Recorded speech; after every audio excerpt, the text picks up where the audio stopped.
بسم الله الرحمن الرحيم فغفرنا له ذلك وإن له عندنا لزلفى وحسن مآب يا داود إنا جعلناك خليفة في الأرض فاحكم بين الناس بالحق ولا تتبع الهوى فيضلك عن سبيل الله إن الذين يضلون عن سبيل الله لهم عذاب شديد بما نسوا يوم الحساب. അസ്സലാമു അലൈക്കും വറഹ്മത്തുള്ളാഹി വബറകാതുഹു. ഖുർആൻ പദം 1574 ദിവസത്തിലേക്ക് എല്ലാവരെയും ഹാർദമായി സ്വാഗതം ചെയ്യുന്നു. വിശുദ്ധ ഖുർആനിലെ 38-ാമത്തെ അധ്യായമായ സൂറത്ത് സ്വാദിലെ 25-26 ആയത്തുകളാണ് ഇന്ന് പഠന വിധേയമാക്കുന്നത്. ക്ലാസ് ആരംഭിക്കുന്നതിനായി ആദരണീയനായ ഡോക്ടർ AI വിലായത്തുള്ള സാഹിബിനെ ക്ഷണിക്കുന്നു. അസ്സലാമു അലൈക്കും വറഹ്മത്തുള്ളാഹി വബറകാതുഹു. أعوذ بالله من الشيطان الرجيم. بسم الله الرحمن الرحيم. فغفرنا له ذلك وإن له عندنا لزلفى وحسن مآب يا داود إنا جعلناك خليفة في الأرض فاحكم بين الناس بالحق ولا تتبع الهوى فيضلك عن سبيل الله إن الذين يضلون عن سبيل الله لهم عذاب شديد بما نسوا يوم الحساب. صدق الله العلي العظيم. സൂറത്ത് സ്വാദിലെ 25-26 ആയത്തുകളാണ് ഞാൻ നിങ്ങളെ കേൾപ്പിച്ചിട്ടുള്ളത്. ദാവൂദ് അലൈഹിസ്ലാമുമായി ബന്ധപ്പെട്ടുകൊണ്ടുള്ള ചില വിവരണങ്ങളാണ് നമ്മൾ ഇന്ന് പഠനവിധേയമാക്കുന്ന ഈ 2 ആയത്തുകളിലായിട്ട് അടങ്ങിയിട്ടുള്ളത്. ഈ സൂറത്തിലെ 17-ാമത്തെ ആയത്ത് മുതൽ അള്ളാഹു ദാവൂദ് അലൈഹിസ്ലാമിനെ പരാമർശിച്ചുകൊണ്ട് നബി സല്ലല്ലാഹു അലൈഹി വസല്ലമയെ അഭിസംബോധന ചെയ്ത് ചില നിർദ്ദേശങ്ങൾ നൽകുകയാണ്. ഇതിന്റെ തുടക്കം മുസ്ബിറ അലാ മാ യഖൂലൂൻ എന്ന് പറഞ്ഞുകൊണ്ടാണ് നബി സല്ലല്ലാഹു അലൈഹി വസല്ലമയോട് നിർദ്ദേശിക്കുകയാണ് അള്ളാഹു. സത്യനിഷേധികളായ നബി സല്ലല്ലാഹു അലൈഹി വസല്ലം അഭിസംബോധന ചെയ്യുന്ന മക്കയിലെ ആളുകൾ പറഞ്ഞുകൊണ്ടിരിക്കുന്ന വളരെ കടുത്ത കാര്യങ്ങൾ, വളരെ കടുപ്പമുള്ള സംസാരം, അതിന്റെ കാര്യത്തിൽ സഹനം അവലംബിക്കുക. എന്നിട്ട് ദാവൂദ് അലൈഹിസ്ലാമിനെ അനുസ്മരിക്കുകയും ചെയ്യുക. അദ്ദേഹം വലിയ കരുത്തും അതുപോലെ തഖ്വയും ഒക്കെ ഉണ്ടായിരുന്ന ആളാണ്. നിരന്തരമായി അള്ളാഹുവിലേക്ക് പശ്ചാത്താപ വിവേചനായിക്കൊണ്ട് മടങ്ങാറുണ്ടായിരുന്ന ആളുമാണ്. പക്ഷെ അദ്ദേഹം നേരിട്ട ജീവിത സാഹചര്യങ്ങളിൽ ഒരുപാടേറെ സഹനം അവലംബിക്കേണ്ട സന്ദർഭങ്ങൾ അദ്ദേഹത്തിന് ഉണ്ടായിട്ടുണ്ട്. അതില് ആ ഘട്ടങ്ങളിലൊക്കെയും വളരെ സഹനം അവലംബിച്ചുകൊണ്ടാണ് അദ്ദേഹം നിലകൊള്ളുകയുണ്ടായത്. ആ ഒരു ചരിത്ര മാതൃക മുഹമ്മദ് നബി സല്ലല്ലാഹു അലൈഹി വസല്ലമക്ക് പ്രയോജനപ്പെടും എന്ന് പറയുന്ന വിധത്തിലാണ് ദാവൂദ് അലൈഹിസ്ലാമിനെ അനുസ്മരിക്കാൻ വേണ്ടി അള്ളാഹു ഈ വിവരണത്തിന്റെ തുടക്കത്തിൽ നിർദ്ദേശിക്കുകയുണ്ടായത്. അതിനെ തുടർന്ന് ദാവൂദ് അലൈഹി ഇസ്ലാമിന്റെ സ്വഭാവ ഗുണങ്ങളെയും അദ്ദേഹത്തിന്റെ പ്രത്യേകതകളെയും ഒക്കെ വളരെ സംക്ഷിപ്തമായിട്ട് പരാമർശിച്ച് അദ്ദേഹം വലിയ കരുത്തുണ്ടായിരുന്ന, വലിയ രാജത്വം ഉണ്ടായിരുന്ന, വലിയ പ്രായോഗിക ബുദ്ധി ഉണ്ടായിരുന്ന, അതുപോലെ ആളുകൾക്കിടയിൽ ഇടപെട്ടുകൊണ്ട് കാര്യങ്ങളിൽ തീർപ്പ് കൽപ്പിക്കാൻ വളരെ വേഗം സാധിക്കുമായിരുന്ന ഒരു പ്രഗത്ഭനായ നേതാവും ഭരണാധികാരിയൊക്കെ ആയിരുന്നു അദ്ദേഹം. അള്ളാഹുവിന്റെ പ്രവാചകനായിരുന്നു എന്നതിന് പുറമെ അങ്ങനെ ഈ ഒരു കാര്യം ചൂണ്ടിക്കാണിച്ചുകൊണ്ട്, പക്ഷെ അതോടൊപ്പം അദ്ദേഹം വളരെയേറെ സഹനം അവലംബിക്കുന്ന ആളുമായിരുന്നു. അദ്ദേഹത്തിന്റെ സഹനം അവലംബിക്കുന്ന, അതുപോലെ പശ്ചാത്തപിച്ച് മടങ്ങുന്ന സ്വഭാവ ഗുണങ്ങൾ പലപ്പോഴും ജനങ്ങളൊക്കെ ശ്രദ്ധിച്ചിട്ടുള്ള ഒരു സംഗതിയാണ് എന്ന ഒരു സൂചന നൽകിക്കൊണ്ടാണ് ഇവിടെ ഒരു സംഭവം അല്ലാഹു ഇന്നലെ നമ്മൾ പഠന വിധേയമാക്കിയ ആയത്തുകളിലായിട്ട് വിവരിക്കുകയുണ്ടായത്. അദ്ദേഹത്തിന്റെ അടുക്കല് അദ്ദേഹത്തിന്റെ സ്വകാര്യ മുറിയിലേക്ക് രണ്ടുപേര് മതില് ചാടി കടന്നു വന്നുകൊണ്ട് ഒരു ദിവസം അദ്ദേഹത്തെ ഞെട്ടിക്കുകയുണ്ടായി. അദ്ദേഹം ഭയചകിതനായി ആ വന്ന ആളുകളെ നോക്കുകയാണ്. അപ്പൊ അവര് പറഞ്ഞത്, പേടിക്കൊന്നും വേണ്ട, ഞങ്ങള് ഒരു തർക്കത്തിൽ ഏർപ്പെട്ടിട്ടുള്ള രണ്ടാളുകളാണ്. ഞങ്ങളുടെ ഇടയില് ഈ തർക്ക വിഷയത്തില് നീതിപൂർവകമായി വിധി നൽകാനാണ് ഞങ്ങൾ ആവശ്യപ്പെടുന്നത്. അതില് അനീതി അടങ്ങിയ വിധത്തിൽ അക്രമപരമായ വിധി തരരുത്, ശരിയായ വഴിയിലേക്കാണ് ഞങ്ങളെ നയിക്കേണ്ടത് എന്നതാണ് അവർ ആവശ്യപ്പെട്ടത്. എന്നിട്ട് അവർക്കിടയിലുള്ള തർക്കം എന്താണ് എന്നത് കൂടി വ്യക്തമാക്കുകയാണ്. ഇത് എന്റെ സഹോദരൻ അല്ലെ എന്റെ കൂട്ടുകാരൻ, അദ്ദേഹത്തിന് 99 പെണ്ണാടുകളുണ്ട്, എനിക്ക് ഒരാടുമാണുള്ളത്. പക്ഷെ അദ്ദേഹം എന്റെ മേൽ വലിയ സമ്മർദ്ദം ചെലുത്തിക്കൊണ്ട് സംസാരിക്കുകയാണ്, എന്റെ ഈ ഒരാടിനെ കൂടി അദ്ദേഹത്തിന് അങ്ങ് കൊടുക്കണം, അദ്ദേഹത്തിന് ഏൽപ്പിച്ചു കൊടുക്കണം എന്ന് പറഞ്ഞു. അദ്ദേഹം സംസാരിക്കാനൊക്കെ വലിയ സാമർഥ്യമുള്ള, എന്നെ സമ്മർദ്ദത്തിലാക്കാൻ കഴിയുന്ന ഒരാളാണ്. അദ്ദേഹത്തിന്റെ സ്ഥാനവും പദവിയും അതുപോലെ സാമ്പത്തിക ശേഷിയും പശ്ചാത്തലവും ഒക്കെ കാരണമായിട്ട് കൂടി വലിയ സമ്മർദ്ദം എന്റെ മേൽ ചെലുത്താൻ കഴിയുന്ന ഒരാളാണ്. അപ്പോ അദ്ദേഹത്തിന്റെ മുന്നില് എന്റെ ഈ ഒരാടിനെ വിട്ടു തരില്ല എന്ന് പറഞ്ഞ് പിടിച്ചു നിൽക്കാനൊന്നും എനിക്ക് പറ്റുന്നില്ല. ഇതാണ് എന്റെ പ്രശ്നം. ഈ വിഷയം അവതരിപ്പിച്ച് കേൾപ്പിച്ചപ്പോ ദാവൂദ് അലൈഹിസ്സലാം ഒരുപക്ഷെ രണ്ടുപേരെയും അവരുടെ നിലപാടുകളെയും ഒക്കെ വ്യക്തമായി മനസ്സിലാക്കിയിട്ട് തന്നെ അദ്ദേഹം അതിലൊരു തീർപ്പ് കൽപ്പിക്കുന്ന വിധത്തിൽ സംസാരിച്ചത് ഇങ്ങനെയാണ്: ലഖദ് ളലമക ബിസുആലി നഅജതിക ഇലാ നിആജി. അവന് നിന്നോട് അവന്റെ പെണ്ണാടുകളോടൊപ്പം നിന്റെ പെണ്ണാടിനെയും കൂടി കൊടുക്കണം എന്ന് പറഞ്ഞത് അത് വലിയ അക്രമമായി പോയി, അത് വലിയ ദുൽമാണ് ചെയ്തത്. വഇന്ന കസീറൻ മിനൽ ഖുലതാഇ ലയബ്ഗി ബഅ്ദുഹും അലാ ബഅ്ദ്. ഈ കൂട്ടുകച്ചവടക്കാര്, കാര്യങ്ങൾ ഒരുമിച്ച് പങ്കാളിത്ത രീതിയിൽ ചെയ്യുന്ന ആളുകള് മിക്കവരും ഇങ്ങനെയാണ്. അവര് പരസ്പരം അവരുടെ അവകാശങ്ങളെ മാനിക്കാതെ മറ്റുള്ളവരുടെ അവകാശങ്ങളും വിഹിതവും കൈപ്പറ്റാനോ അല്ലെങ്കിൽ സ്വന്തമാക്കാനോ ഒക്കെ ശ്രമിച്ചുകൊണ്ടിരിക്കുന്ന ആളുകളാണ്. ഈ കൂട്ടുകച്ചവടം എന്ന് പറയുന്നതിന്റെ ഏറ്റവും വലിയ ദുരന്തവും അതാണ്. എല്ലാവർക്കും അറിയുന്ന ഒരു കാര്യമാണത്.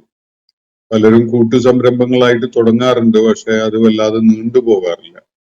പാതി വഴിയിൽ അതൊക്കെ തല്ലിപ്പിരിയുന്ന കാഴ്ചകൾ നമ്മൾ നിരന്തരം കണ്ടുകൊണ്ടിരിക്കുന്നതാണ്. അതിന്റെ കാരണം ഓരോരുത്തരുടെയും അർഹതയും അവകാശവും എന്ത് എന്ന് കൃത്യമായി നിർണയിക്കപ്പെടാതെ പോകുന്നത് കൊണ്ടോ, അല്ലെങ്കിൽ നിർണയിക്കപ്പെട്ടതിന് ശേഷം തന്നെയും അതിൽ ഓരോരുത്തരും സ്വാർത്ഥ താല്പര്യം മുൻനിർത്തിക്കൊണ്ട് മറ്റുള്ളവന്റെ അവകാശം കവർന്നെടുക്കുകയോ ഒക്കെ ചെയ്യുന്നത് കൊണ്ടാണ്. ഇതിന് അപവാദമായിട്ടുള്ളത് ഇല്ലല്ലദീന ആമനു വഅമിലു സ്വാലിഹാത്ത്, വിശ്വാസത്തിന്റെയും സൽക്കർമ്മങ്ങളുടെയും രീതിയിൽ അതിലധിഷ്ഠിതമായിട്ട് നിലകൊള്ളുന്ന ആളുകൾ മാത്രമാണ് അതിന് അപവാദമായിട്ടുള്ളത്. ബാക്കിയുള്ള ആളുകളൊക്കെ ഇക്കാര്യത്തിൽ വീഴ്ച വരുത്തുന്നവരാണ് എന്നാണ് അള്ളാഹു അവിടെ ചൂണ്ടിക്കാണിക്കുകയുണ്ടായത്. എന്നാൽ അങ്ങനെയുള്ള ആളുകൾ വളരെ കുറവുമാണ്. ഈ ഒരു കാര്യമാണ് ദാവൂദ് അലൈഹിസ്സലാം ഈ വിഷയത്തിൽ വിധി തീർപ്പ് നൽകിക്കൊണ്ട് അതില് ഒരു പെണ്ണാട് മാത്രമുള്ള ആളെ അനുകൂലിച്ചുകൊണ്ട് അയാളുടെ നിലപാടിനെ ശരിവെച്ചുകൊണ്ട് സംസാരിച്ച് ഒരു തീർപ്പ് പറയുന്നത്. അപ്പൊ ഈ സംഭവം ദാവൂദ് അലൈഹി ഇസ്ലാമിന് പെട്ടെന്ന് അത് പടച്ച തമ്പുരാന്റെ ഒരു ഇടപെടലാണല്ലോ, തന്റെ ജീവിതത്തിലെ എന്തോ ഒരു വിഷയത്തില് അള്ളാഹു തന്നെ കണ്ണു തുറപ്പിക്കുന്നതിന് വേണ്ടി ഒരു നടപടി സ്വീകരിച്ച പോലെ ഉണ്ടല്ലോ എന്നൊരു തിരിച്ചറിവ് അദ്ദേഹത്തിന് ഉണ്ടാവുക. ഈ രണ്ടാളുകൾ എന്റെ അടുക്കലേക്ക് വിധി തേടിക്കൊണ്ട് വന്നിട്ടുള്ളത് യഥാർത്ഥത്തില് ഈ രണ്ടാളുകളെ എന്റെ മുന്നിൽ അള്ളാഹു എത്തിക്കുകയായിരുന്നു. എന്റെ ഭാഗത്ത് ചില വീഴ്ചകൾ വന്നു പോയതിനെ എന്റെ ശ്രദ്ധയിൽ കൊണ്ടുവരുന്നതിനും എന്നെ അക്കാര്യത്തില് ഉണർത്തുന്നതിനും വേണ്ടി. കാരണം ഞാനിപ്പോ ഇതിലൊരു വിധി തീർപ്പ് നൽകിയിരിക്കുകയാണ്. ആ വിധി തീർപ്പ് അംഗീകരിക്കപ്പെടുന്നു, സത്യമാണ് എന്ന് വരുന്നതോടെ ദാവൂദ് അലൈഹി ഇസ്ലാം വേറൊരു വിഷയത്തില് ഇതേപോലെ ഒരു തെറ്റ് ചെയ്തു പോയ ഒരാളായിട്ടുണ്ട് എന്ന ഒരു സംഗതിയാണ് അദ്ദേഹത്തിന് ബോധ്യപ്പെടുന്നത്. അത് തിരിച്ചറിഞ്ഞ ഉടനെ അദ്ദേഹം പശ്ചാത്താപ വിവശതയോടുകൂടി ഇസ്തിഗ്ഫാർ ചെയ്തുകൊണ്ട് അള്ളാഹുവിലേക്ക് മടങ്ങുകയും അള്ളാഹുവിന് തൗബ ചെയ്തുകൊണ്ടുള്ള സുജൂദ് നിർവഹിക്കുകയാണ് അദ്ദേഹം ചെയ്യുന്നത്. അനാബ് എന്നാ പറയുന്നത്. അദ്ദേഹം അള്ളാഹുവിനോട് വിധേയത്വം പ്രഖ്യാപിച്ചുകൊണ്ട് പശ്ചാത്താപ വിവശതയോടുകൂടി അള്ളാഹുവിന്റെ മുന്നിൽ കുനിഞ്ഞു, അല്ലെങ്കിൽ അള്ളാഹുവിന്റെ മുന്നിൽ സാഷ്ടാംഗത്തിൽ വീണു. ഇതാണ് പറയുന്നത്. അപ്പോ ഈ ഒരു കാര്യം ദാവൂദ് അലൈഹി ഇസ്ലാമിന്റെ ജീവിതത്തിൽ എന്താണ് അള്ളാഹു ഇവിടെ അവ്യക്തമായി സൂചിപ്പിക്കുന്നത് എന്നത് നമുക്ക് ആലോചനയ്ക്ക് വിധേയമാക്കേണ്ട ഒരു വിഷയമാണ്. അതിലേക്ക് നമ്മൾ വരാം.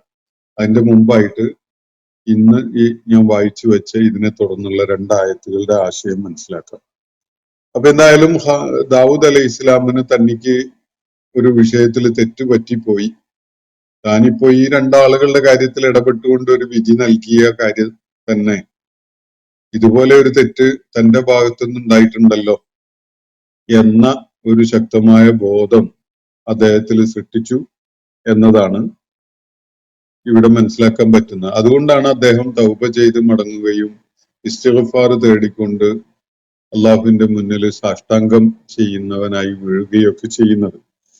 അപ്പോ ദാവൂദ് അലൈഹി ഇസ്ലാമിനെ കുറിച്ച് മുകളിൽ പറഞ്ഞ ഒരു പ്രയോഗം തന്നെ ഇന്നഹു അവ്വാബ് എന്നാണ്.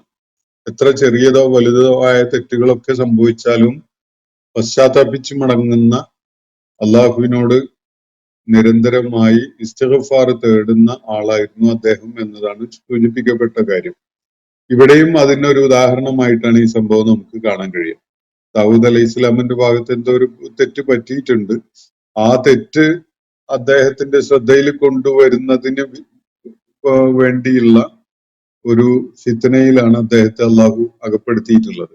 ഒരു പരീക്ഷണത്തിലാണ് അള്ളാഹു അകപ്പെടുത്തിയിട്ടുള്ളത്. സാധാരണഗതിയില് ഇതുപോലെ ഒരാളുടെ തെറ്റ് ചൂണ്ടിക്കാണിക്കപ്പെടുന്ന വിധത്തിലുള്ള ഒരു സംഭവം അയാളുടെ മുന്നിൽ അനാവൃതമായാൽ 2 വ്യത്യസ്തമായ നിലപാടുകൾ ആളുകളിൽ ഉണ്ടാവും. ചിലപ്പോ ഇവനാരാ എന്റെ തെറ്റ് ചൂണ്ടിക്കാണിക്കാൻ എന്ന വിധത്തിലുള്ള ഒരു കിബർ ഉണ്ടാകുന്ന വിധത്തിലുള്ള ഒരു പ്രതികരണം ഉണ്ടാവും.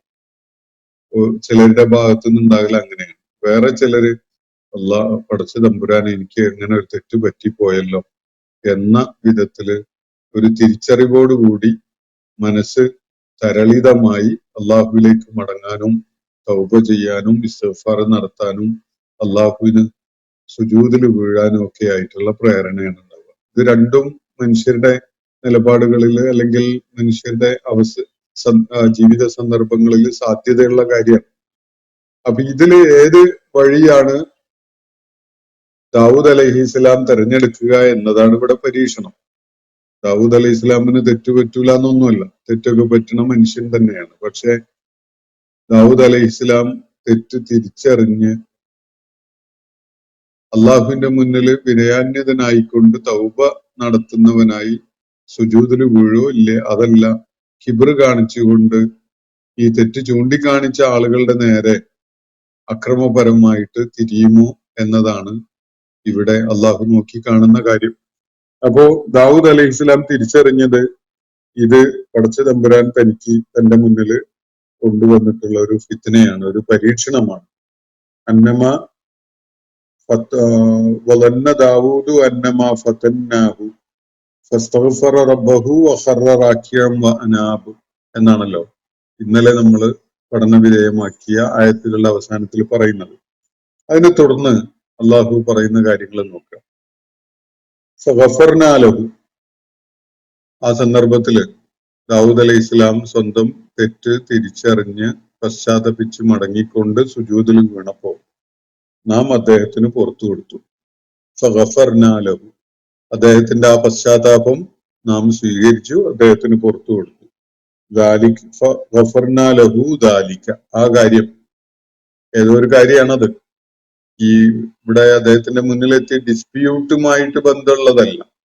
ഒരാടും 99 ആടും ഉള്ള രണ്ടാളുകളുടെ കാര്യം, ആ വിഷയത്തിലെ വിധിയിൽ എന്തെങ്കിലും പ്രശ്നമുണ്ട് എന്നുള്ളതല്ല. അത് അദ്ദേഹം ന്യായമായ വിധത്തിൽ തന്നെയാണ് അതിനെക്കുറിച്ച് അഭിപ്രായം പറഞ്ഞിട്ടുള്ളത്.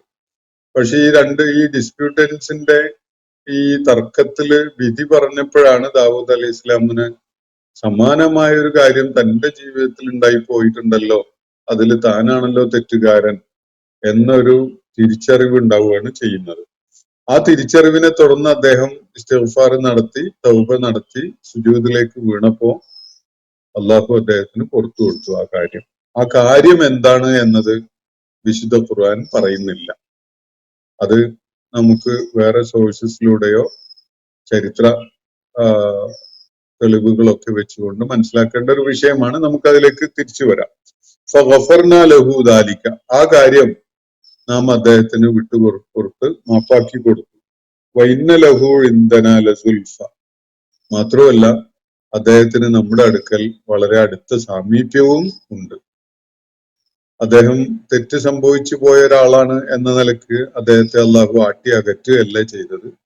മറിച്ച് അദ്ദേഹം പശ്ചാത്താപിച്ചു മടങ്ങിയപ്പോ അദ്ദേഹത്തിന് അള്ളാഹു കൂടുതൽ ഉയർച്ച നൽകി, അള്ളാഹുവിന്റെ അടുക്കൽ സാമീപ്യം നൽകുകയും ചെയ്തു. ഇതാണ് അള്ളാഹുവിടെ പറയുന്നത്. വഇന്ന ലഹു ഇൻദനാ ലസുൽഫ, അദ്ദേഹത്തിന് നമ്മുടെ അടുക്കൽ വളരെ അടുത്ത സാമീപ്യമുള്ള ഒരു സ്ഥാനമുണ്ട്. ഇതാണ് പറയുന്നത്. വഹുസ്ന മആബ്, ഏറ്റവും ഉത്തമമായ ഒരു പര്യവസാനവും ഉണ്ട്. ദാവൂദ് അലൈഹി ഇസ്ലാം ഈ ഒരു തെറ്റ് സംഭവിച്ച ആളായി എന്നതിന്റെ പേരിൽ അള്ളാഹുവിന്റെ അടുക്കൽ അഭിശപ്തനാവുകയോ ശിക്ഷ ഏറ്റുവാങ്ങേണ്ടി വരുന്ന ആളായി മാറുകയോ അല്ല ചെയ്തിട്ടുള്ളത്. അദ്ദേഹം പശ്ചാത്തപിച്ചു മടങ്ങി, അള്ളാഹു അത് അംഗീകരിച്ചു, അദ്ദേഹത്തിന് പുറത്തു കൊടുത്തു, അദ്ദേഹത്തിന് അള്ളാഹുവിനോട് അടുപ്പമുള്ള ഒരു സ്ഥാനം നൽകി. കൂടാതെ പാരത്രിക ലോകത്ത് അദ്ദേഹത്തിന് ഏറ്റവും നല്ല മആബ്, ഏറ്റവും നല്ല പര്യവസാനം, ഏറ്റവും നല്ല ആഖിബത്ത് നൽകുകയും ചെയ്തു. ഇതാണ് അള്ളാഹു അത് സംബന്ധമായിട്ട് പറയുന്നത്. എന്നിട്ട് തുടർന്ന് ദാവൂദ് അലൈഹി ഇസ്ലാമിനെ ഈ പരീക്ഷണത്തിന് വിധേയമാക്കിയതിന് ശേഷം ഒരു വലിയ ചുമതല അദ്ദേഹത്തിനെ ഏൽപ്പിക്കുകയും ഒരു താക്കീതും നിർദ്ദേശവും ഒക്കെ നൽകുകയും ചെയ്യുകയാണ് അടുത്ത ആയത്തില്. യാ ദാവൂദ് എന്ന് വിളിച്ചുകൊണ്ട്, ദാവൂദേ, ഇന്ന ജഅൽനാക ഖലീഫത്തൻ ഫിൽ അർള്, നിന്നെ ഭൂമിയിലേക്ക് ഞാൻ പ്രതിനിധിയായി നിശ്ചയിച്ചിരിക്കുന്നു. നാട്ടില് അള്ളാഹുവിനെ മുൻനിർത്തിക്കൊണ്ട് കാര്യങ്ങൾ തീർപ്പ് കൽപ്പിക്കുന്ന ചുമതല നിർവഹിക്കാൻ എന്ന് പറഞ്ഞാൽ ആ ഭൂപ്രദേശത്തിന്റെ രാജാവായിട്ട്, അധികാരിയായിട്ട്, അള്ളാഹുവിന്റെ വിധിവിലക്കുകളെ അടിസ്ഥാനപ്പെടുത്തിക്കൊണ്ട് ഭരണം നിർവഹിക്കുന്ന ഒരാളാവാൻ ഞാൻ താങ്കളെ നിശ്ചയിച്ചിരിക്കുന്നു എന്നാണ് അള്ളാഹു ഇവിടെ സൂചിപ്പിക്കുന്നത്. യാ ദാവൂദ് ഇന്നാ ജഅൽനാക ഖലീഫത്തൻ ഫിൽ അർള്. ദാവൂദ് അലൈഹി ഇസ്ലാം ചരിത്രത്തിലെ വിശ്രുതനായ രാജാവാണ്. ബനു ഇസ്രായേൽ സമൂഹത്തിലെ മലിക്കായിട്ട് അറിയപ്പെട്ടിരുന്ന ആളാണ്. പക്ഷെ അള്ളാഹു അദ്ദേഹത്തെ ഇവിടെ പരാമർശിക്കുന്ന ഖലീഫ എന്ന പദം ഉപയോഗിച്ചുകൊണ്ടാണ്. മലിക്ക് എന്ന പദമല്ല, ഖലീഫ എന്ന പദം ഉപയോഗിച്ചുകൊണ്ടാണ്. അപ്പൊ ഏത് വിധത്തിൽ അധികാരത്തിൽ വരുന്നു എന്നതിനേക്കാൾ ഏറെ പ്രസക്തമായത് എങ്ങനെ ഭരണം നിർവഹിക്കുന്നു എന്നതാണ്. അള്ളാഹുവിന്റെ വിധി വിലക്കുകളെയും നിർദ്ദേശങ്ങളെയും മാനിച്ചുകൊണ്ട് അതിന്റെ അടിസ്ഥാനത്തിൽ വിധി തീർപ്പ് നടത്തുന്ന, ഭരണം നിർവഹിക്കുന്ന ഒരാളെയാണ് അള്ളാഹു ഖലീഫ എന്ന പദം ഉപയോഗിച്ചുകൊണ്ട് പരാമർശിക്കുന്നത്. അപ്പോ ഏത് കാര്യത്തിലും വിധി തീർപ്പ് നടത്തേണ്ടത്, തീരുമാനമെടുക്കേണ്ടത്, കൽപ്പന പുറപ്പെടുവിക്കേണ്ടത്, അല്ലെങ്കിൽ ഭരണനിർവഹണവുമായി ബന്ധപ്പെട്ടുകൊണ്ടുള്ള ഏത് കാര്യവും ചെയ്യേണ്ടത് പടച്ച തമ്പുരാന്റെ വിധിവിലക്കുകള്, നിയമനിർദ്ദേശങ്ങള് പാലിച്ചുകൊണ്ടാണ്. അങ്ങനെയാവുമ്പോഴാണ് അയാൾ അള്ളാഹുവിന്റെ ഖലീഫയായിട്ട് മാറുന്നത്. അത് എല്ലാ തലത്തിലും അങ്ങനെയാണ്. ഓരോരുത്തരും ഖലീഫയാണ്. പരിമിതമായ ഒരു വൃത്തത്തില് ഖലീഫ അല്ലാത്ത ഒരാളും ഉണ്ടാവില്ല. എല്ലാവർക്കും ഉണ്ടാവും ചില ചുമതലയും ഉത്തരവാദിത്തങ്ങളും ഒക്കെ. അക്കാര്യങ്ങൾ നിർവഹിക്കുമ്പോൾ അള്ളാഹുവിന്റെ വിധി നിർദ്ദേശങ്ങളെ മാനിച്ചുകൊണ്ടാണ് അയാൾ ഇത് ചെയ്യുന്നതെങ്കിൽ അയാള് അള്ളാഹുവിന്റെ ഖലീഫയായിട്ടാണ് പ്രവർത്തിക്കുന്നത്. കുടുംബത്തെ ഭരിക്കുന്ന കുടുംബനാഥനാണെങ്കിൽ, ക്ലാസ്സിനെ, സ്കൂളിനെ, അല്ലെങ്കിൽ ഒരു വിദ്യാഭ്യാസ സ്ഥാപനത്തിനെ നിയന്ത്രിക്കുന്ന ഒരാളാണെങ്കിൽ, ഒരു കമ്മിറ്റിയുടെ നേതാവാണെങ്കിൽ, ഒരു പള്ളിയുടെ നടത്തിപ്പുകാരനാണെങ്കിൽ, ഇവിടെയൊക്കെ തന്നെയും ഒരാള് അള്ളാഹുവിന്റെ ഖലീഫയായിട്ടാണ് ദൗത്യം നിർവഹിക്കേണ്ടത്.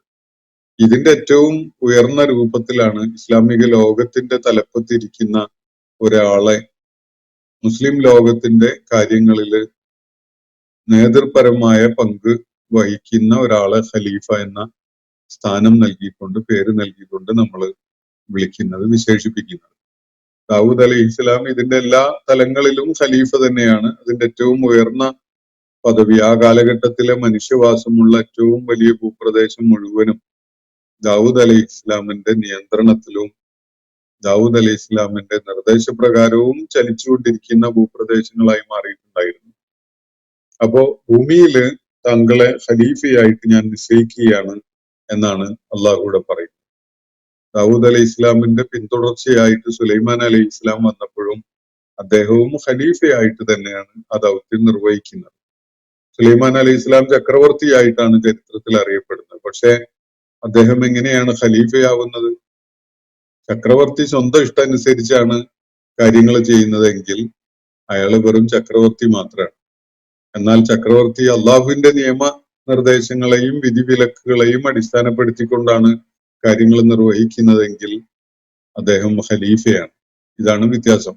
അപ്പോ യാ ദാവൂദ് ഇന്നാ ജഅൽനാക ഖലീഫതൻ ഫിൽ അർള്, താങ്കളെ നാം ഭൂമിയിൽ ഖലീഫയായി നിശ്ചയിച്ചിരിക്കുന്നു, അള്ളാഹുവിന്റെ പ്രതിനിധിയായിട്ട്, അള്ളാഹുവിന്റെ വിധിവിലക്കുകളെയും നിർദ്ദേശങ്ങളെയും അടിസ്ഥാനപ്പെടുത്തിക്കൊണ്ട് കാര്യങ്ങൾക്ക് മേൽനോട്ടം വഹിക്കുന്നവനായിട്ട് ചുമതലപ്പെടുത്തിയിരിക്കുന്നു.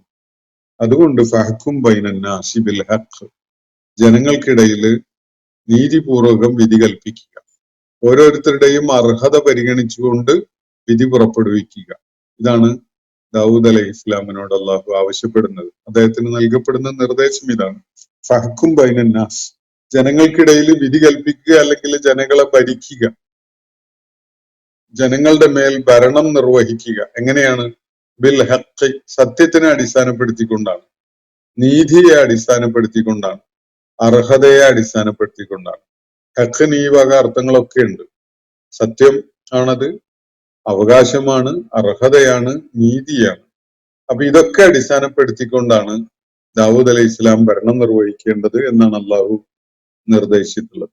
എന്നിട്ട് തുടർന്ന് അദ്ദേഹത്തിനോട് പറയുന്ന കാര്യം, വലാ തത്തബിഉൽ ഹവ, താങ്കൾ സ്വന്തം ഇച്ഛയെ പിൻപറ്റരുത്, തോന്നിയ പോലെ ചെയ്യുന്നവനാവരുത്. ഒരാളോട് അനിഷ്ടം തോന്നി, അല്ലെങ്കിൽ അയാളുടെ നടപടി അതൃപ്തി ഉള്ളതായി എന്ന് കരുതിയിട്ട് നിയമപരിധികളൊക്കെ വിട്ടുകൊണ്ട് അയാൾക്കെതിരെ തിരിയുന്നവനായി മാറാൻ പാടില്ല. ഒരാളോട് ഇഷ്ടം തോന്നി എന്ന് കരുതിയിട്ട് നാട്ടില് പിന്തുടരപ്പെടുന്ന ഒരു നിയമവ്യവസ്ഥ ഉണ്ടായിരിക്കെ അതിനെ ലംഘിച്ചുകൊണ്ട് അയാളോട് പ്രത്യേകമായ വാത്സല്യം കാണിച്ച് അയാൾക്ക് കൂടുതലായിട്ട് കൊടുക്കുകയോ അയാൾക്ക് പ്രത്യേകമായിട്ട് എന്തെങ്കിലും ആനുകൂല്യം നൽകുകയോ ചെയ്യുന്ന രീതിയിലേക്ക് പോകാൻ പാടില്ല. നീതിയായിരിക്കണം മാനദണ്ഡം, അള്ളാഹുവിന്റെ മാർഗദർശനമായിരിക്കണം മാനദണ്ഡം. അതുകൊണ്ട് സ്വന്തം ഇച്ഛ അനുസരിച്ച് എല്ലാ കാര്യങ്ങളും നിർവഹിക്കേണ്ടത്. നമ്മുടെ കാലഘട്ടത്തിലെ, നമ്മുടെ ചുറ്റുപാടുമുള്ള ഭരണസാരഥ്യമൊക്കെ വഹിക്കുന്ന ആളുകള് കാര്യങ്ങൾ നിർവഹിക്കുന്നതിന്റെ സ്വഭാവം എന്താണ് എന്നത് ഈ സംഗതിയുമായി തട്ടിച്ചു നോക്കിക്കൊണ്ട് നമുക്ക് മനസ്സിലാക്കാൻ സാധിക്കും. ദാവൂദ് അലൈഹി ഇസ്ലാമിന് അള്ളാഹു നൽകിയ നിർദ്ദേശം ജനങ്ങൾക്കിടയിൽ നീതിപൂർവകം വിധി കൽപ്പിക്കുന്നവനും ഭരണം നിർവഹിക്കുന്നവനും ആവുക എന്നതാണല്ലോ. മാത്രമല്ല വലാ തത്തബിഉൽ ഹവ, വലാ തത്തബിഉൽ ഹവ, സ്വന്തം ഇച്ഛ പിൻപറ്റുന്നവനാവരുത്. നമ്മുടെ നാട്ടിലൊക്കെ തദ്ദേശ സ്വയംഭരണ സ്ഥാപനങ്ങളിലേക്കുള്ള തെരഞ്ഞെടുപ്പ് നടക്കാനുള്ള അതിനു വേണ്ട ഒരുക്കങ്ങളിലാണ്. ആളുകൾ അതിനു വേണ്ടിയുള്ള പല പ്രയത്നങ്ങളിലും ഏർപ്പെട്ടതായിട്ട് കാണാം. ഇവിടെ നിരന്തരമായി ശ്രദ്ധിക്കപ്പെടാതെ പോകുന്ന ഒരു വിഷയം, ഇപ്പോ ഒരു പഞ്ചായത്തിന്റെ കാര്യം എടുക്കുകയാണെങ്കിൽ, ഒരു വാർഡ്, അത് ഭരണം ലഭിക്കുന്ന മുന്നണിയുടെ പ്രതിനിധിയല്ല ആ വാർഡ് എന്നുള്ളത് എങ്കിൽ, ആ വാർഡ് പ്രതിപക്ഷത്തിലെ പെട്ട ആളുടെ ഒരു പ്രതിനിധിയായിട്ടാണ് ആ വാർഡിനുള്ളതെങ്കിൽ പിന്നെ ഭരണം നിർവഹിക്കുന്ന ആളുകൾ ആ വാർഡിനോട് വല്ലാത്ത അവഗണന. അവിടെ വികസനം ഉണ്ടാവില്ല, അവിടത്തേക്ക് ഫണ്ട് അനുവദിക്കില്ല, അവിടത്തേക്ക് വേണ്ട കാര്യങ്ങളൊന്നും വേണ്ട വിധത്തിൽ ചെയ്യൂല. അങ്ങനെയുള്ള ഒരു സ്വഭാവം സ്വീകരിക്കുന്നത് നമുക്ക് നിരന്തരം എല്ലാ ഇത്തരം സ്ഥാപനങ്ങളിലും കാണാൻ സാധിക്കും. അതെന്താ ഇവിടെ മാത്രം റോഡ് നന്നാക്കാത്തത്, ഇവിടെ മാത്രം വിളക്കുകാലുകളിൽ വിളക്ക് വരാത്തത് എന്ന് തുടങ്ങിയിട്ടുള്ള ചോദ്യങ്ങളൊക്കെ ആളുകൾ ചോദിച്ചു തുടങ്ങും. അത്രത്തോളം അത് വരും. ഇത് സ്വേച്ഛയാണ് അങ്ങനെ ചെയ്യുന്നത്. അങ്ങനെ ചെയ്യാൻ പാടില്ല എന്നാണ് അള്ളാന്റെ നിർദ്ദേശം. നീതിപൂർവകമായിട്ട് അർഹത പരിഗണിച്ചുകൊണ്ട് സത്യാധിഷ്ഠിതമായിട്ടാണ് ഭരണം നിർവഹിക്കേണ്ടത്. അല്ലാതെ ഭരണം ലഭിച്ചു എന്നൊരൊറ്റ കാരണത്താൽ പിന്നെ എനിക്ക് തോന്നിയ പോലെ ഞാൻ ചെയ്യും എന്ന് പറയുന്നതാണെങ്കിൽ അതിന് ദുൽമ് എന്നാണ് പറയാം. അങ്ങനെ ചെയ്യുന്നതിന് ധാർഷ്ട്യം എന്നാണ് പറയാം. അങ്ങനെ ചെയ്യുന്ന ഒരാൾ ഒരിക്കലും തന്നെ അള്ളാഹുവിന്റെ ഖലീഫയായിട്ട് ഭരണം നിർവഹിക്കുന്ന ആളായി മാറൂല. അള്ളാഹുവിന്റെ ഖലീഫയായിട്ട് ഒരാള് അത് കുടുംബത്തെ കൈകാര്യം ചെയ്യുന്നതായാലും അതുപോലെ തറവാട്ടിലെ വിവിധ വിഭാഗങ്ങളെ കൂട്ടിയിണക്കുന്ന വിഷയത്തിലായാലും ഇനി അതല്ല ഒരു ഗ്രാമത്തിന്റെയോ ഒരു നാടിന്റെയോ ഭരണസാരഥ്യം നിർവഹിക്കുന്ന വിഷയമായാലും ഈവൺ ഹാൻഡഡ് ആയിട്ട് കാര്യങ്ങൾ ചെയ്യാൻ കഴിയണം. ചിലർക്ക് കൈ ഇങ്ങനെ ഉയർത്തി വെച്ചിട്ട് കൂടുതൽ കൊടുക്കുകയും വേറെ ചിലർക്ക് കൈ പരത്തി വെച്ചിട്ട് കുറച്ച് കൊടുക്കുകയൊക്കെ ചെയ്യുന്ന പരിപാടി പറ്റൂല. ഭരണം നിർവഹിക്കുന്നവർ അള്ളാഹുവിനെ മുൻനിർത്തിക്കൊണ്ട് ഭരണം നിർവഹിക്കുകയാണെങ്കിൽ അതില് ഒരു ഈവൺ ഹാൻഡഡ്നെസ് കാണിക്കും. കാര്യങ്ങൾ നിർവഹിക്കുന്നതിൽ നീതിബോധം അദ്ദേഹത്തെ നയിച്ചുകൊണ്ടിരിക്കും. ഞങ്ങളെ പിന്തുണക്കുന്നവനാണ് അല്ലെങ്കിൽ ഞങ്ങളെ പിന്തുണക്കുന്നവനല്ല എന്നൊന്നുള്ള വർത്താനം ഭരണത്തിൽ വന്നു കഴിഞ്ഞാൽ പിന്നെ ഉണ്ടാവാൻ പാടില്ല. പിന്നെ മുഴുവനും നാട്ടിലെ പൗരന്മാരാണ്, അല്ലെങ്കിൽ നാട്ടിലെ ഈ വൃത്തത്തിൽ വരുന്ന അതിന്റെ സ്റ്റേക്ക് ഹോൾഡേഴ്സ് ആണ് എന്ന് മനസ്സിലാക്കിക്കൊണ്ട് എല്ലാവർക്കും തുല്യമായ നീതിപൂർവകമായ സേവനമാണ് നൽകപ്പെടേണ്ടത്. ഇങ്ങനെ അല്ലാതെ ചെയ്യുകയാണെങ്കിൽ അത് വലിയ അക്രമമായിരിക്കും എന്നാണ് ഇവിടെ ദാവൂദ് അലൈഹി സ്വലാമിനോട് അള്ളാഹു ഉണർത്തുന്നത്. വലാ തത്തബിഉൽ ഹവ, അതുകൊണ്ട് നീ നിന്റെ ഇച്ഛ അനുസരിച്ച് ചെയ്യരുത് കാര്യങ്ങൾ. എനിക്ക് തോന്നിയ പോലെ ചെയ്യുന്നുള്ള ഒരു വർത്തമാനം നാട്ടുകാർ പറയാറുണ്ടല്ലോ. എനിക്ക് തോന്നിയ പോലെ ചെയ്യും എന്നൊക്കെ പറയാറുണ്ട് ആളുകൾ, വാശി ഒക്കെ കാണിച്ചുകൊണ്ട്. അത് കാടത്തമാണ്, കിരാതമായ ഒരു നിലപാടാണ്. അങ്ങനെ ചെയ്യുന്ന ഒരാളെ ലാലിം എന്നാണ് ഖുർആന്റെ ഭാഷയിൽ വിളിക്കുക. അള്ളാഹുവിന്റെ ഖലീഫയായിട്ടല്ല അയാൾ ഉണ്ടാവുക, അയാൾ ലാലിമായിട്ടാണ്, അക്രമിയായിട്ടാണ് ഉണ്ടാവുക.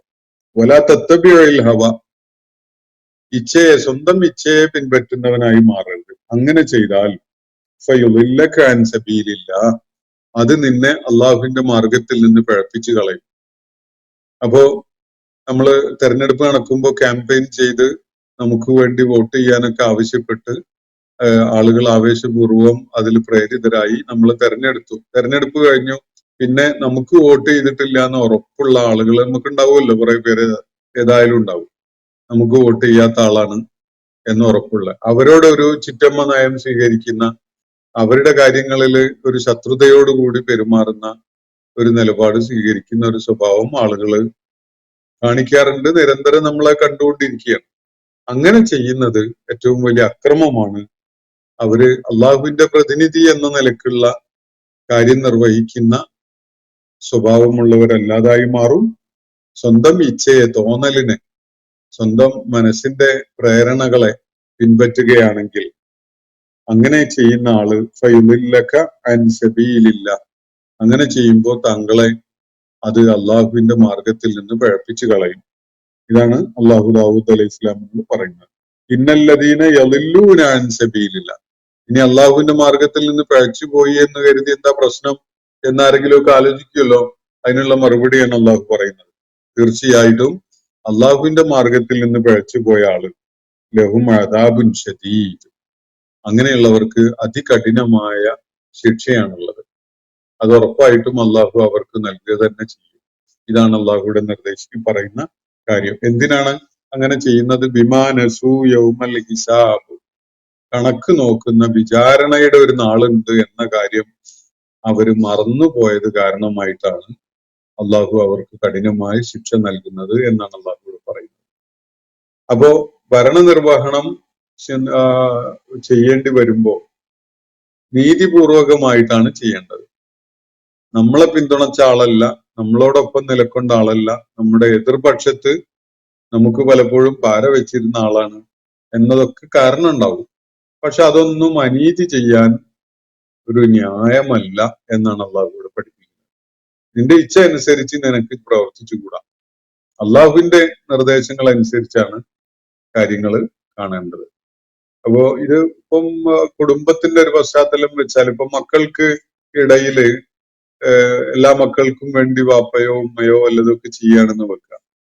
അവരുടെ ജീവിതാവശ്യങ്ങൾക്ക് വേണ്ടി കുറച്ച് സമ്പത്ത് വീതിച്ചു കൊടുക്കുകയാണെങ്കിൽ അവിടെ അള്ളാഹുവിന്റെ മാർഗദർശനം പാലിച്ചുകൊണ്ട് മാത്രമേ വാപ്പയും ഉമ്മയൊക്കെ ചെയ്യാൻ പാടുള്ളൂ. എനിക്ക് ഇഷ്ടമുള്ള കുട്ടി ഇവനാണ്, അവന് ഞാൻ കൂടുതൽ കൊടുക്കും, മറ്റവർക്ക് അവനെ എനിക്ക് അത്ര ഇഷ്ടമില്ല, അതുകൊണ്ട് ഞാൻ അത്ര അവന് കൊടുക്കൂല എന്നൊക്കെ പറയുന്ന ഒരു നിലപാട് സ്വീകരിക്കുകയാണെങ്കിൽ അവിടെ വാപ്പയും ഖലീഫയാവുന്നതിന് പകരം അല്ലെ ഉമ്മയും ഖലീഫയാവുന്നതിന് പകരം ലാലിമും ലാലിമത്തുമായിട്ടാണ് മാറുന്നത്. അങ്ങനെ ആവുമ്പോ അള്ളാഹുവിന്റെ വഴിയിൽ നിന്ന്, അള്ളാഹുവിന്റെ സരണയിൽ നിന്ന് അയാള് തെറ്റിക്കപ്പെടും, അകന്നു പോകും. അങ്ങനെ അള്ളാഹുവിന്റെ വഴിയിൽ നിന്ന് ഒരാൾ തെറ്റിപ്പോവാൻ ഈ വിധത്തിൽ കാരണമായാൽ അത് അയാളെ കഠിനമായ ശിക്ഷക്ക് വിധേയമാക്കാൻ കാരണമാകുന്ന ഒരു സംഗതിയായി മാറും. മാത്രവുമല്ല അതിന്റെ കാരണം അയാൾ ശിക്ഷ ഏറ്റുവാങ്ങേണ്ടി വരുന്നത് വിമാനസു യൗമൽ ഹിസാബ്, കണക്ക് നോക്കുന്ന, വിചാരണ നിർവഹിക്കപ്പെടുന്ന ഒരു ദിവസം വരാനുണ്ട് എന്ന കാര്യം അവൻ മറന്നു കളഞ്ഞതാണ്, അവര് മറന്നു കളഞ്ഞതാണ് അതിന് കാരണം. അത് ഓർമ്മയുണ്ടെങ്കിൽ ആരും അനീതി ചെയ്യൂല. അള്ളാഹു കണക്ക് പരിശോധിക്കുന്ന ഒരു നാള് വരും, അള്ളാഹുവിന്റെ മുന്നിൽ ഇതിനൊക്കെ ഉത്തരം ബോധിപ്പിക്കേണ്ടി വരും എന്നൊരു ബോധവും ഓർമ്മയും ഒരാൾക്കുണ്ടെങ്കിൽ ഒരിക്കലും തന്നെ പക്ഷപാതപരമായിട്ട് ആളുകൾ നിലപാട് സ്വീകരിക്കൂല. വിഹിതം വെക്കുന്നതിൽ അനീതി കാണിക്കൂല. ഏതെങ്കിലും സംഘത്തോടോ വിഭാഗത്തോടോ വ്യക്തിയോടോ കൂടുതൽ പ്രിയം കാണിച്ചുകൊണ്ടുള്ള നിലപാട് സ്വീകരിക്കുകയോ മറ്റുള്ളവരോട് മറിച്ച് നിലപാട് സ്വീകരിക്കുകയോ ഒന്നും ചെയ്യൂല. അത് യൗമുൽ ഹിസാബ് ഉണ്ട് എന്ന കാര്യം മറക്കുന്ന ആളുകൾ, അത് വിസ്മരിക്കുന്ന ആളുകൾ മാത്രമേ അങ്ങനെ ചെയ്യുകയുള്ളൂ. അതുകൊണ്ട് അങ്ങനെ ചെയ്യുക കാരണമായിട്ട് അള്ളാഹുവിന്റെ സരണിയിൽ നിന്ന് തെറ്റിപ്പോകുന്ന ആളുകൾ, അവർക്ക് തീർച്ചയായിട്ടും കഠിനമായ ശിക്ഷയാണ് ഉള്ളത് എന്നാണ് അള്ളാഹു ഇവിടെ പ്രത്യേകമായിട്ട് ഉണർത്തുന്നത്. ഇന്നത്തെ സെഷൻ ഞാനിവിടെ അവസാനിപ്പിക്കുകയാണ്. നാളെ നമുക്ക് 6:15 തുടങ്ങാമെന്നാണ് വിചാരിക്കുന്നത്. ഫജറിന്റെ സമയം കുറച്ചുകൂടി വൈകിട്ടായതുകൊണ്ട് 6:15 തുടങ്ങും. പിന്നെ ഇവിടെ ചർച്ച ചെയ്യപ്പെട്ട ദാവൂദ് അലൈഹി ഇസ്ലാമുമായി ബന്ധപ്പെട്ടുകൊണ്ടുള്ള ആ വിഷയത്തില് ചില വിശദാംശങ്ങൾ നമുക്ക് മനസ്സിലാക്കാനായിട്ടുണ്ട്. അതും ഇൻഷാ അല്ലാഹ് നാളെ നമ്മുടെ ചർച്ചയിൽ കൊണ്ടുവരാം. തുടർന്നുള്ള ആയത്തുകളും ഇതിന്റെ തുടർച്ചയായിട്ടുള്ള അള്ളാഹുവിന്റെ ചില ഉണർത്തലുകളും അതിനെ തുടർന്ന് ദാവൂദ് അലൈഹി ഇസ്ലാമുമായി കൂടി ബന്ധമുള്ള വേറെ ചില വിഷയങ്ങളിലേക്കൊക്കെ പോവുകയാണ് ഈ സൂറത്തിന്റെ ആയത്തുകൾ. നമുക്ക് ഇൻഷാ അല്ലാഹ് ഈ സംഭവങ്ങള് ദാവൂദ് അലൈഹി ഇസ്ലാമുമായി ബന്ധപ്പെട്ടുകൊണ്ടുള്ള ഈ പരാമർശങ്ങൾ ഇവിടെ അവസാനിച്ചിട്ടില്ല. അതിന്റെ തുടർച്ചയായിട്ട് ഇനിയും അദ്ദേഹത്തിന്റെ പുത്രൻ സുലൈമാൻ അലൈഹി ഇസ്ലാമുമായി ബന്ധപ്പെട്ടുകൊണ്ടുള്ള കാര്യങ്ങൾ കൂടി പറഞ്ഞുകൊണ്ടാണ് അത് മുന്നോട്ട് നീങ്ങുന്നത്. അപ്പോ ഈ സംഗതികളുമായുള്ള കൂടുതൽ വിശദാംശങ്ങൾ തുടർ സെഷനുകളിൽ നമുക്ക് മനസ്സിലാക്കാം. അള്ളാഹു നമ്മെ എല്ലാവരെയും അനുഗ്രഹിക്കുമാറാവട്ടെ. വാഖിറു ദഅ്വാന അനിൽ ഹംദുലില്ലാഹി റബ്ബിൽ ആലമീൻ. അസ്സലാമു അലൈക്കും വറഹ്മത്തുള്ളാഹി വബറകാതുഹു. ഇന്നത്തെ ഖുർആൻ പദം ഇവിടെ സമാപിക്കുന്നു. ഖുർആൻ പഠനത്തിൽ പങ്കെടുത്ത എല്ലാവർക്കും അല്ലാഹു അർഹമായ പ്രതിഫലം നൽകി അനുഗ്രഹിക്കട്ടെ. വആഖിറു ദഅ്വാന അനിൽ ഹംദുലില്ലാഹി റബ്ബിൽ ആലമീൻ. അസ്സലാമു അലൈക്കും വറഹ്മത്തുള്ളാഹി വബറകാതുഹു.